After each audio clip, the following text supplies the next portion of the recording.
अस्सलाम वालेकुम बच्चे। चलो बच्चे, फोरेंसिक मेडिसिन में हमारी एक और स्लाइड कवर हो चुकी है। अब इसके बाद नेक्स्ट हमारे पास जो कुछ टॉपिक रहते हैं वो है पॉइज़न और उससे रिलेटेड है पॉइज़न के बारे में, और पॉइज़न्स के रूट कौन से होते हैं, पॉइज़न्स को अगर आपने एलिमिनेट करना है तो उसका क्या तरीका होता है। ठीक है, सबसे पहले तो है आपके पास पॉइज़न की डेफिनेशन। कोई भी ऐसा सब्सटेंस जो कि इलनेस या डेथ कॉज कर सकता है लिविंग ऑर्गेनिज्म में, वो आपको जब वो अब्जॉर्ब होता है तो वो पॉइजन कहलाता है। ठीक है, कोई भी ऐसा सब्सटेंस जो कि इलनेस या डेथ लिविंग ऑर्गेनिज्म में कॉज कर सकता है उसे हम पॉइजन कहते हैं। अब इसकी डेफिनेशन जो है, डिफरेंट डेफिनेशंस मिल जाएंगे आपको, जो आपको इजी लगती है आप वो याद कर लें। ठीक है, a substance that is capable of causing the illness or death of a living organism when introduce or observe. एक ये definition, poison is a substance which if introduced in living body or brought in contact with any part through will produce ill health or death, तो वो आपके पास क्या होगा, poison हो जाएगा। तो दो डिफरेंट डेफिनेशंस मौजूद हैं, आप उसमें से जो आपको बेहतर लगती है या इजी लगती है आप वो याद कर सकते हैं।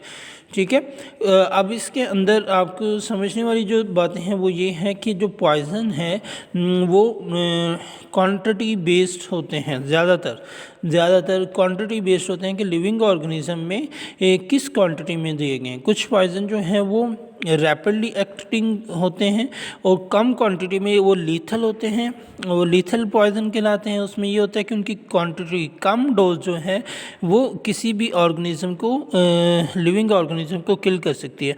और कुछ पॉइज़न ऐसे होते हैं जो कोई भी ऐसा केमिकल ऐसे होते हैं जिनको अगर ज़्यादा क्वांटिटी में ले लिया जाए तो वो पॉइज़न के तौर पे एक्ट करते हैं और क्या करते हैं, इलनेस या डेथ कॉज करते हैं। ठीक है, अच्छा, एक चीज़ यहाँ पे कि मेडिको लीगल इम्पोर्टेंस के लिहाज से अगर लीगली आप देखते हो तो ये लाजमी नहीं है कि पॉइज़न देने के बाद जो है पेशेंट, कोई भी पर्सन जो है वो आपके पास उसकी डेथ ही कॉज हो। ठीक है, उसकी डेथ ही हो, ऐसा नहीं है। लेकिन अगर आप इस इंटेंशन के साथ देते हैं, फिर आप उसमें इंटेंशन देखते हैं कि इंटेंशन किसने दी और किस पर्पस के लिए दी। ठीक है, तो उस हिसाब से जो है लीगली या कोर्ट के अंदर इसका डिसाइड होता है कि उसकी कितनी सज़ा हो सकती है। ठीक है, बहरहाल हमारे करने की जो चीज़ है या हमारे समझने की जो चीज़ है वो ये है कि जो पॉइज़न वाले केस होते हैं उसके अंदर मोस्टली जो है किस तरह की प्रेजेंटेशंस आती हैं। ठीक है, सो दैट कि अगर हमारी नज़र से ऐसा कोई पेशेंट गुजरता है तो आपको अगर डाउट हो रहा है तो आप इन्फॉर्म कर सको अपने सीनियर्स को, अपने इंचार्ज को। ठीक है, या किसी डॉक्टर को। ऐसा इससे ज़्यादा हमारा कोई रोल नहीं है। ठीक है, ये आगे पोस्टमार्टम स्पेशलिस्ट का काम है कि वो उसके जो ऑर्गेनिज़म है, जैसा कि स्टमक है या इंटेस्टाइन है, उसको एनालाइज करें।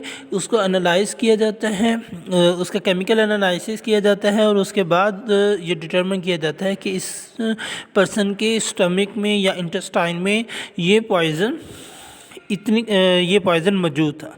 ठीक है, तो ये वो करते हैं। अब जो पोस्टमार्टम होता है उसके अंदर क्या करते हैं, वो पोस्टमार्टम के अंदर जो इंटरनल ऑर्गन्स होते हैं उनको रिमूव किया जाता है, जिनका फोरेंसिक लैब के अंदर जो है एनालिसिस किया जाता है। ठीक है, फोरेंसिक लैब होती हैं कुछ, आपके पास डिजिटल फोरेंसिक लैब होती हैं, कुछ आपके पास केमिकल या बायोलॉजिकल फोरेंसिक लैब होती हैं। डिजिटल फोरेंसिक लैब के अंदर हम जो है मोस्टली जो इन केसेस को देखते हैं वो डिजिटली जो क्राइम्स होते हैं उनको देखा जाता है, या जो क्रिमिनल्स होते हैं उनके जो डिजिटल डाटा होता है उसको इकट्ठा किया जाता है ताकि हमें लीगली जो है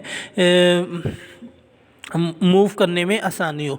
ठीक है, तो इसी तरह बॉडी के अंदर जो पॉइज़न होता है तो याद रखना चाहिए कि अगर वो कोई भी चीज़ जो बॉडी में एंटर होती है वो 3 तरीके से हो सकती है मोस्टली। या तो वो जो इंजेस्ट की जाएगी, या फिर उसका जो है इंजेक्ट की जाएगी, अब इंजेक्ट करने के दो तरीके आपको पता ही है कि अगर आईवी लगाते हैं तो उसका असर बहुत जल्दी होता है, और जो आप इंट्रामस्कुलर लगाते हो या सबक्यूटेनियस लगाते हो तो उसका असर ज़रा देर से होता है।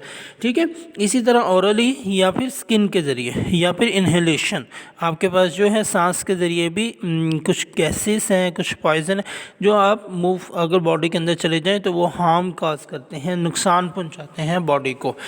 अच्छा, अब इसके अंदर नेक्स्ट जो चीज़ आपने ज़हन में रखनी है वो ये कि इंटेंशन मैटर करती है। जब भी हम देखते हैं किसी चीज़ में, हो सकता है कि उस पेशेंट जो है वो सुइसाइडल इंटेंशन के साथ ये चीज़ ले, या होमिसाइडल, या अगर किसी और ने उसको मर्डर करने या फिर उसको नुकसान पहुंचाने के लिए कोई केमिकल यूज़ किया हो, तो ये सारी पॉसिबिलिटीज़ होती हैं जिनको डिफरेंट एंगल से देखा जाता है। ठीक है, तो हमारे सब्जेक्ट में जो चीज़ें आएंगी वो है पॉइज़न, उसका रूट और उसकी जो एलिमिनेशन है। ठीक है, और डिफरेंट जो पॉइजन्स हैं उनकी करेक्टरिस्टिक्स मोस्टली जो मोस्ट वाइडली हमारे पाकिस्तान में यूज़ किए जाते हैं, या डिफरेंट केमिकल्स जो नुकसानदेह हैं, ताकि हमें उनका पता हो। ठीक है, बस ये इतना हमारा जो है कोर्स कंटेंट में होगा। सबसे पहले हमारी डेफिनेशन हो जाएगी, उसके बाद route of administration of poison हो जाएगी। ठीक है, एडमिनिस्ट्रेशन ऑफ पॉइजन मैं आपको बता चुका हूँ कि 3 से 4 तरीके हैं आपके पास। एक तो आपके पास इन्हेलेशन है, ठीक है, जो कुछ गैसेस होती हैं जो कि सांस के ज़रिए अगर बॉडी में मूव कर जाएं तो उससे नुकसान होता है। ठीक है, लेकिन कुछ मेडिकल यूज़ में भी होती हैं, जैसा कि नाइट्रोजन गैसेस हैं, ये आपके पास बेहोशी के लिए यूज़ की जाती हैं बच्चे। अच्छा, जो आपके पास इसके अलावा कार्बन मोनोऑक्साइड, अगर उसकी क्वांटिटी ज़्यादा बॉडी में चली जाए तो वो उससे भी डेथ हो सकती है। क्लोरीन है गैस आपके पास, और कुछ ग्लूज और पेंट्स की जो अगर फ्यूम्स हैं, अगर किसी को उससे एलर्जी है तो उससे भी ज़्यादा नुकसान हो सकता है, सिर्फ़ और सिर्फ ऐसे इन्वायरमेंट में और कंडीशन में काम करने से।